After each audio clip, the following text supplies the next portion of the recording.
Hi, this is Joe again with another review. For this video, we'll be discussing the 1998 film Saving Private Ryan, starring Tom Hanks, Tom Sizemore, Matt Damon, and Matt Damon. Of course, this movie was directed by Steven Spielberg, and he won his second Best Directing Oscar for this film. Of course, the first one came 5 years earlier for Schindler's List, for the 1993 film Schindler's List. And he won his second one for this movie, Saving Private Ryan. And of course, this movie got praise because of the invasion of Normandy sequence. But unfortunately, it takes place within the first 25 minutes of the movie, and after that, the movie went downhill, and that's probably the reason why the movie didn't win for the Oscar for Best Picture, even though, because Shakespeare in Love beat out Saving Private Ryan for Best Picture, even though Saving Private Ryan got the Oscar for Best Director for Spielberg. Well, this movie is, of course, this movie is another basic plot. Was Tom Hanks plays Captain, I think it was Hiller or Miller, and his character gets, after the invasion of Normandy, he gets picked to lead a team of guys to go look for this particular Private James Ryan. And he says, why do we have to look for one particular guy for? Behind enemy lines, this guy could be dead. Because he was one of the paratroopers that landed behind enemy lines just before the invasion of Normandy. And they go, because he has three brothers, and all the other three have been killed in action. So because of that, you have to go find this guy, and bring him home, to his mother. And he says, why can't someone else, why can't somebody else? It's like finding a needle in a haystack. And he says, the guy says, just do it. So he rounds up a team of 7 other guys, and they go into the woods and go looking for this guy. And it took them like over an hour into the movie before they find this guy. Like about an hour and a half before they even find this guy. So for an hour and a half, I mean, you're only about more than a half hour into this movie, and then you have another hour and a half before they find this guy. So it's like really, because it's almost a 3-hour movie, folks. It's about almost like 2 hours and 50-minute movie, and you spent at least an hour and a half of it looking for him. And you always spend about a half hour with the invasion of Normandy, then another hour and a half after that looking for this guy, and it really takes a long time to find for Tom Hanks and his guys to go find Private Ryan, and they do find him. And he says, why you have so many guys here who deserve to go home? Why are you picking me? And they go, because your brothers have been killed. And he says, which one? He said, all 3 of them. All 3 of them died. Now one of them was killed in Normandy, trying to advance on the beach on Normandy Beach. And they go, oh. And then he's upset over it. Then he was upset for about like all 30 seconds. Because they should mention that earlier on in the film, they found another Private Ryan, but it was the wrong guy. And when he told him, before they found out that was the wrong Private Ryan, and they told him that his brothers were killed, he said, wait a minute, my brother was 12 years old. You're telling me my 12-year-old brother was dead? And he said, uh-oh. And then Tom Hanks realized, uh-oh, we found the wrong guy. And he had more of a reaction, or the wrong Private Ryan had more of a reaction than Matt Damon had, than the right one had. Which, of course, bother anybody. They had found the wrong guy. had more of a reaction than the white guy had. And he says, "Look, I'm not leaving." He says, "What do you mean you're not leaving? We're on the waters to take you home. We're to escort you home. We're on the waters." And he says, "Well, you know what you can do with your orders." And he says, "What? Because I'm on the waters here to guard this bridge to Orlando before the Nazis get here." And so Tom Hanks and his guys, the guys who were left, because he lost 2 guys, and 2 of his guys were killed, so they have 6 guys left, including Tom Hanks' character. And they all agreed to say, "Hey, God, let's help him protect this bridge, and then maybe then we can take you home." And so, okay, fine, let's do that. So Matt Damon agreed to, after defending the bridge, because they got word that the Nazis were coming, and so the German army was coming. And so let's protect this bridge from them, and after the battle, if we all don't get killed, they can take me home. And so, okay, but we don't want you to get killed. Well, there's no battle to this thing, because we want to take you home now, before the battle. And he said, "I'm not leaving here until afterwards." And so they reluctantly stayed, and of course, practically the whole bunch of them gets killed, including Tom Hanks' character got killed.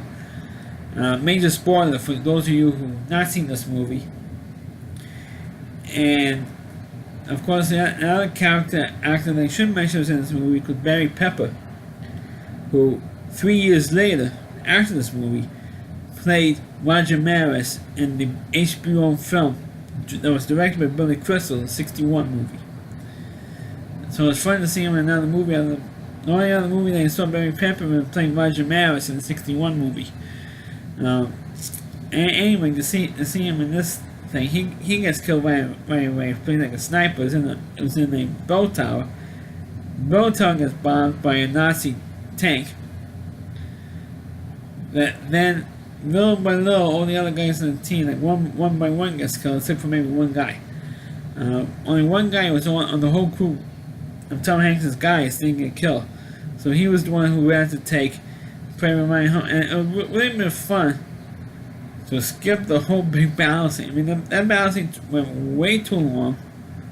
And I felt it was padded out. So it's stretching out to almost a 3 hour. I mean, this is like what, over 2 hours now at this point.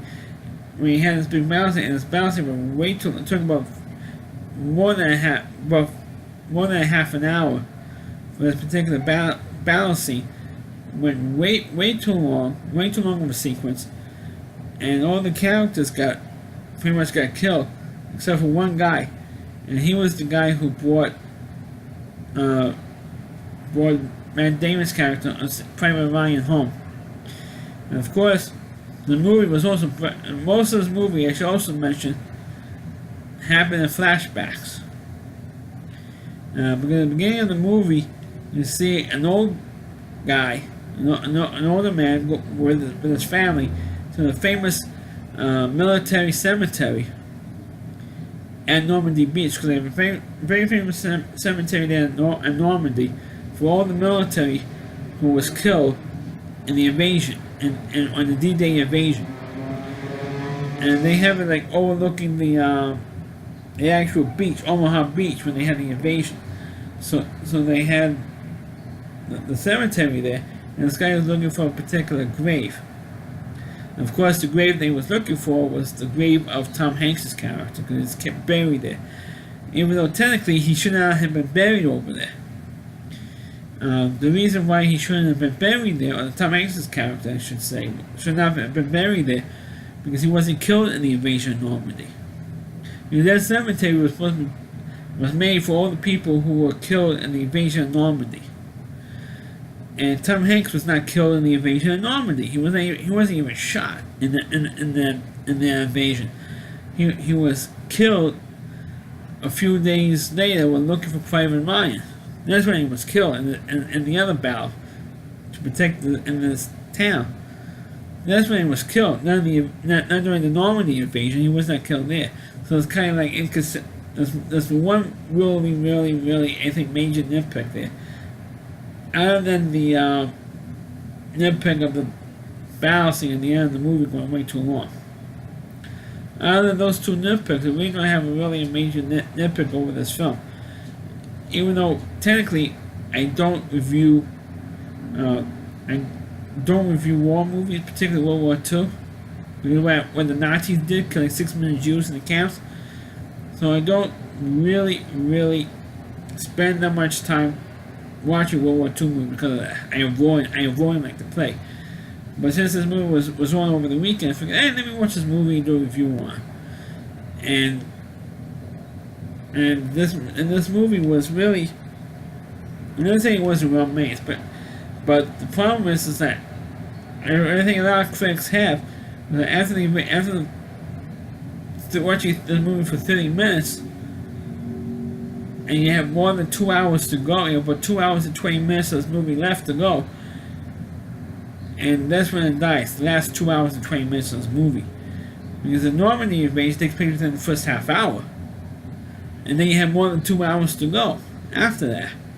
So it's like, we got another 2 hours and 20 minutes after this movie to go, and that's the problem with Saving Private Ryan. The over 2 minutes later, the 2 hours and 20 minutes after the film is what killed this movie.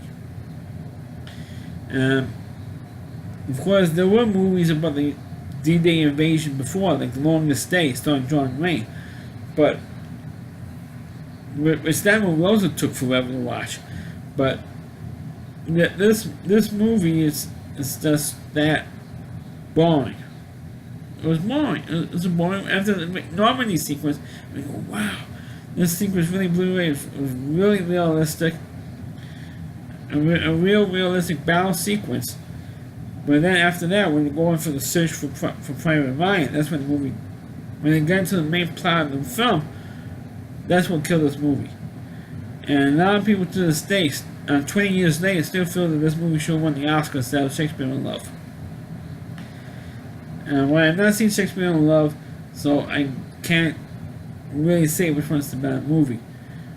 But, for war movies, you gotta put it out there, because actually most of the World War II films took place during the 50s, 60s, and maybe even early 70s. And by the early 70s, when like movies like Tor came out by the Pearl Harbor attack, that's when the rest of the movies, war movies, started out because people were getting tired of it.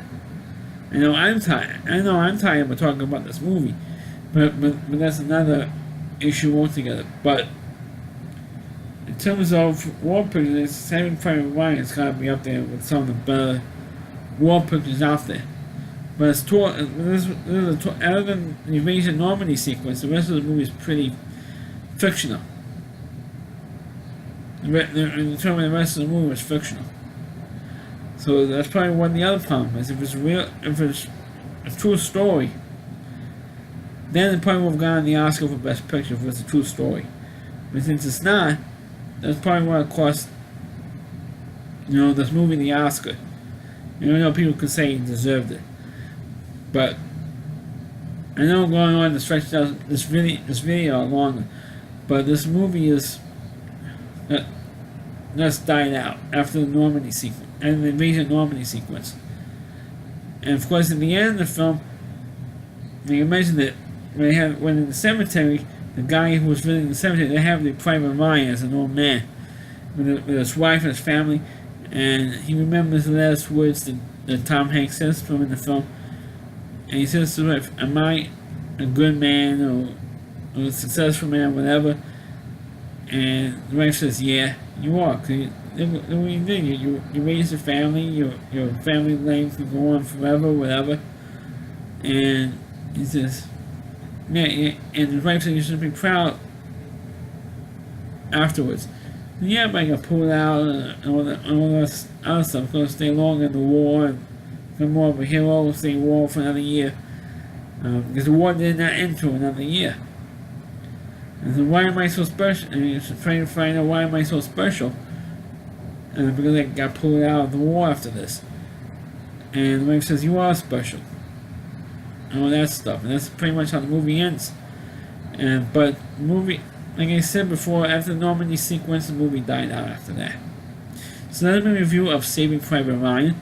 Please click on the video, please rate it, feel free to comment on it, please subscribe to my channel, and please forward this video on your Facebook pages. You can check out all my reviews on my YouTube channel at rallyc.com, so WDY, and that's C.com. On the homepage, you can review of Chris Lee Moore, and please check out all of his videos on his website. Thanks for watching, and catch you next time.